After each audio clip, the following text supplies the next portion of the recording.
Slide 7. The first thing we want to do is to understand what is heritage.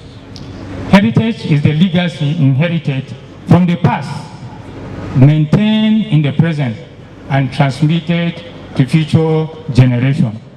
In other words, our heritage anchors us with the past and help us to leave something for our future generation. Anything that we present or we have that is not a reflection of our past, we are not experiencing now, and we do not possibly have the intent of passing it over to the next generation, may not be considered as heritage. Secondly, it involves recognized values, as I earlier on stated. Thirdly, it includes awareness of heritage as a dynamic and vulnerable resource. And this is very important. We must realize that our heritage is dynamic, is vulnerable, and we need to do something about it. Ultimately, we need to understand that heritage guides appropriate conservation action towards ensuring preserving its authenticity and significance. Now, you find out that most of our structures that we build around, and we think that it's a reflection of who we are. The question, is it authentic? Is it original? What is the material we use? And that is the challenge I think the NIA national body is throwing to this workshop. We must be able to understand our heritage in a way that we can be able to reflect our uniqueness that other people will be able to admire. Nobody will want to come and see what he has in his own country. Anybody that will come here as a tourist or as a visitor will want to see something unique or different. Maybe we'll be able to highlight one or two aspects of our heritage that we'll be able to realize and look at and see how we can work on. Slide 8 is talking about tangible. Heritage is basically categorized into two, either tangible or intangible. But mostly what we talk about generally is tangible heritage. And it's usually categorized as monuments, historic buildings, archaeological sites, and cultural landscapes. Another aspect of heritage is what we call the intangible cultural heritage. Now in Africa, you see that in the UNESCO categorization, they try to distinguish between the tangible and the intangible heritage. But in the African cultural context, tangible heritage defines our intangible heritage defines our tangible heritage.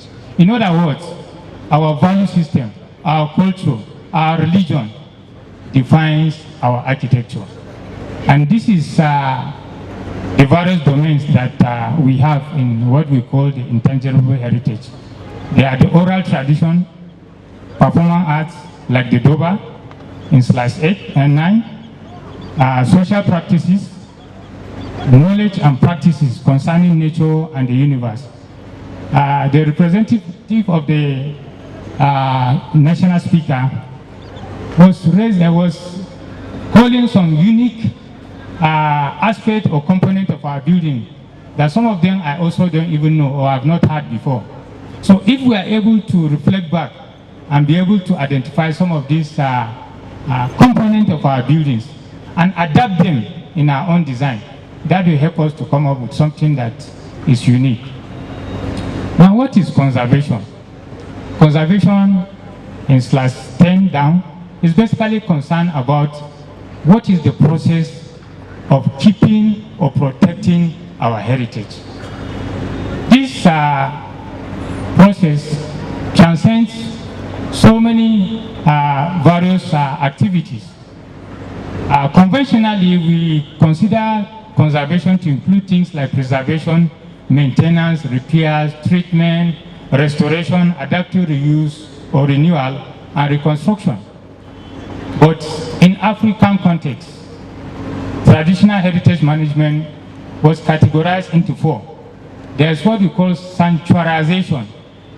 If you look at most of the outskirts of town, or most of the local cultural landscapes, you see that the only thing that is remaining as an identity of a particular village or a community is a sanctuary of a forest or whatever.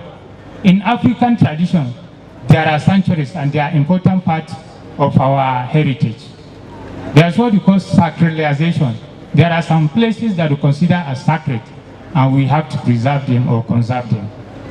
There's the consecration of passage, and also there's what we call the communal convention. Traditionally, there is the levy along any other settlement, and it's permitted and allowed only for the cattle to use, to go to take their drink, and then they'll be able to come back to their settlement conveniently. That is traditional conservation management. But what we are talking about today, we are trying to see how we integrate the conventional heritage management system and that of the local or indigenous people. The Hausa traditional architecture, slide 12. This architecture, Prof has been able to highlight the planning aspect of this architecture, but I want to mention one or two things about the Hausa traditional architecture.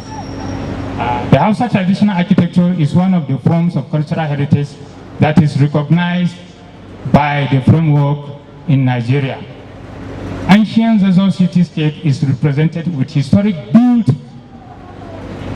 structures that reflect indigenous building knowledge, social hierarchy,